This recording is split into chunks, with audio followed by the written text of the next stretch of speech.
37 বছরের জীবনের ঘাম রক্ত দিয়ে শ্রম দিয়ে গড়ে ওঠা নেতৃত্ব বাংলাদেশ জাতীয়তাবাদী দল থেকে পদত্যাগ করে আমরা এই নির্বাচনে অংশগ্রহণ করার সিদ্ধান্ত নিয়েছিলাম।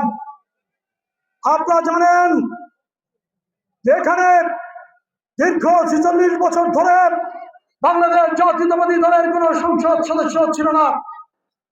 2018 সালের নির্বাচনে এখানে বাংলাদেশ জাতীয়তাবাদী দলের মনোনয়ন নিয়ে যে দল বানা হয়েছে তা আপনারা জানেন।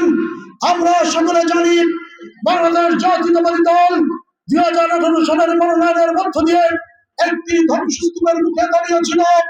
সেখান থেকে আমরা জাতীয়তাবাদী দলকে গলাচিপা উপজেলা বিএনপির 2 জন বীর মুক্তিযোদ্ধাকে সামনে রেখে আমরা সেই নেতৃত্ব পুনর্গঠন করে বাংলাদেশ জাতীয়তাবাদী দলকে একটি কার্যকর এবং শক্তিশালী দল হিসেবে গলাচিপায় প্রতিষ্ঠিত করেছিলাম।